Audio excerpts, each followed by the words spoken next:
que nous devons tous prendre désormais comme sans doute un continent caché, c'est-à-dire les violences faites aux enfants, la pédocriminalité, les violences faites aux enfants, l'inceste. C'est, vous l'avez vu, l'objectif que je me suis assigné quand je suis devenu ministre de la Justice.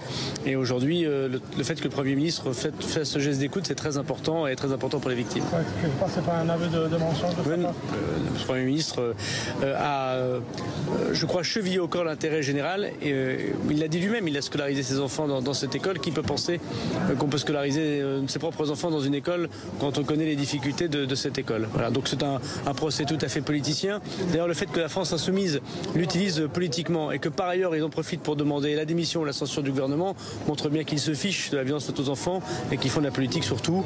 C'est assez déplorable. Et dernière petite question à ce sujet, les collectifs de victimes demandent plus de moyens pour le parquet de Pau. Qu'est-ce que vous pouvez leur répondre? Mais il y aura plus de moyens pour les parquets en général, pour le parquet de Pau en particulier, puisque vous avez vu que le budget a été enfin voté.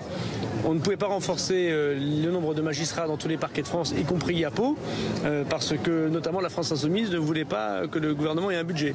Donc je pense que quand on a envie de l'intérêt général, il faut donner de la stabilité au pays, ce qui s'est passé grâce à l'action du Premier ministre. Et c'est parce que François Bayrou a réussi à faire voter son budget qu'on va pouvoir renforcer les moyens en général et au parquet de Pau en particulier. D'ailleurs, à la demande du Premier ministre, toujours très attentif à ce qui se passe dans ces communes.